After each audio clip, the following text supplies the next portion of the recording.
विशाखा आज बिहार में सुबह सुबह आई हुई है। तो भगवान बुद्ध ने विशाखा से पूछा कि विशाखा, आज इतने सुबह सुबह तुम बिहार में कैसे आई हो? तो विशाखा ने कहा कि भगवान, आज मैंने उपोषण व्रत रखा है, इसलिए आज मैं सुबह सुबह आपसे देशना सुनने के लिए आई हूं।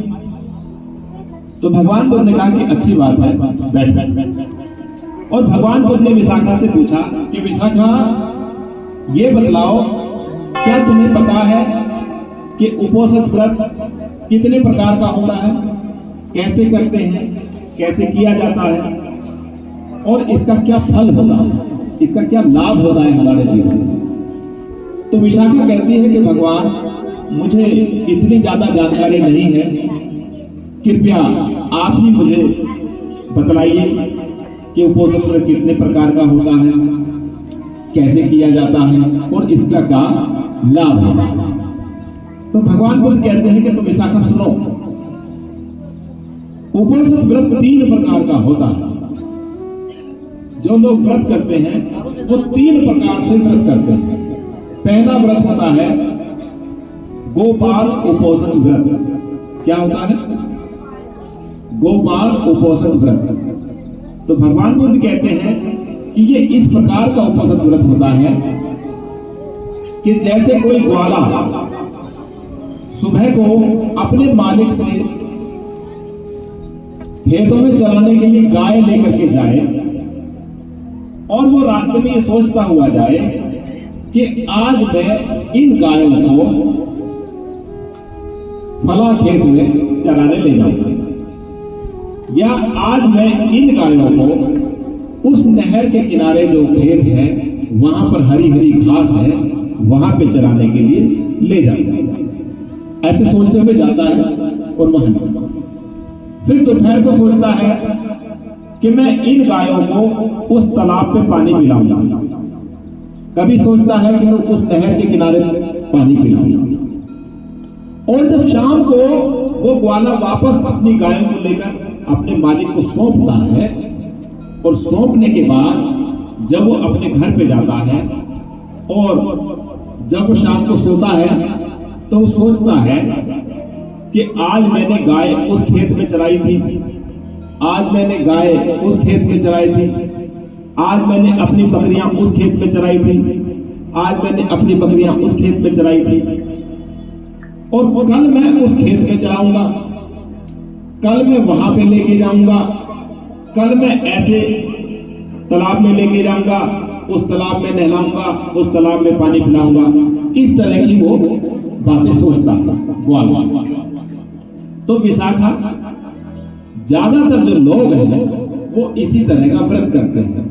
कैसे कि मान लिया कि आज लोगों ने व्रत रखा, तो वो सुबह को ही सोच लेते हैं कि आज दोपहर बाद हम ये खाएंगे, आज दोपहर को हम वो खाएंगे, आज हम व्रत में खाने वाला भोजन खाएंगे, आज हम व्रत में पकाने वाला भोजन पकाएंगे, आज हम इस तरह का भोजन करेंगे, आज हम उस तरह का भोजन करेंगे। फिर शाम को सोचते हैं कि आज हम शाम को इस तरह का भोजन करेंगे, आज हम शाम को उस तरह का भोजन करेंगे। अक्सर ऐसा सोचते हैं अपने दिमाग में। और फिर जब सोते हैं तो फिर सोचते हैं, कहते हैं कि आज तो हमने व्रत किया था, आज तो हम ये चीज नहीं खा पाए, आज तो हमने व्रत किया था, आज हम उस तरह का भोजन नहीं खा पाए, आज हमने व्रत किया था इसलिए आज हमने किसी प्रकार का नशा नहीं कर पाए, कल को हम खूब छिप के नशा करेंगे। ऐसा सोचते हैं।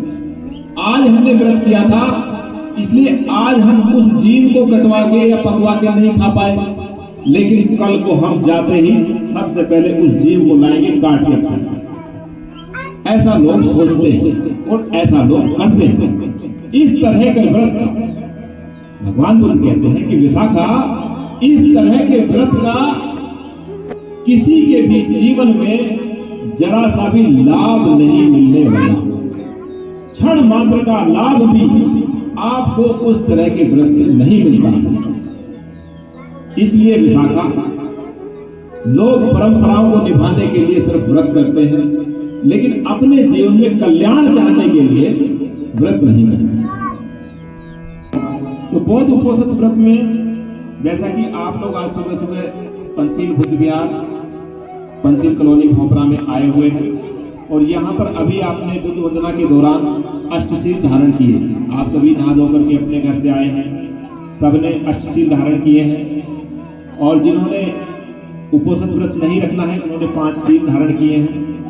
जिन्होंने अष्टशील धारण किए हैं वो आज 12 बजे के बाद से किसी प्रकार का भोजन नहीं लेंगे। 12 बजे तक, आज के दिन के 12 बजे तक, बेटे बातें नहीं, आज के दिन के 12 बजे तक आप जैसा भी शाकाहारी भोजन खाते हैं अपने घर में, आपके घर में जो भी उपलब्ध है, जिस तरह का अच्छा भोजन वो आप खा सकते हैं।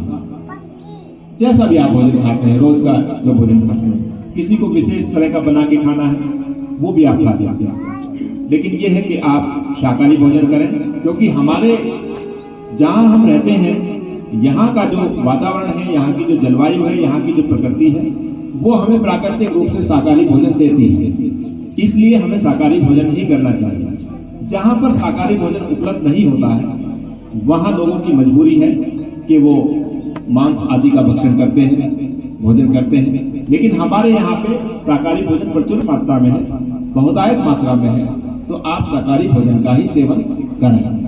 तो 12 बजे तक आप जैसा भी आप भोजन कर सकते हैं वो करें। 12 बजे के बाद आपको किसी प्रकार का भोजन नहीं लेना है, और शाम को यदि आपको लगता है कि बहुत ज्यादा भूख लगी है तो आप कोई हल्का जूस ले सकते हैं, मीठा पानी ले सकते हैं, लेकिन दूध और दूध से बनी चीजें, ये सब चीजें नहीं लेनी है। तो आजकल फ्रूटी वगैरह भी आती है मार्केट में, वो भी आप ले सकते हैं, उससे आपको थोड़ी सी एनर्जी भी मिल जाएगी और भूख भी शांत हो जाएगी, ठीक है।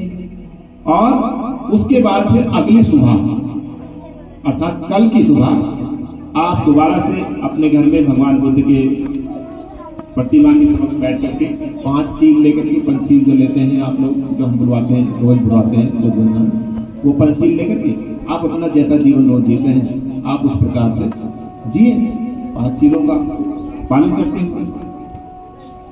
और शाम के समय 5 बजे के आसपास जिन्होंने उपोषित व्रत लिया है, विशेष रूप से वो लोग, और भी आना चाहिए वो भी आ सकते हैं।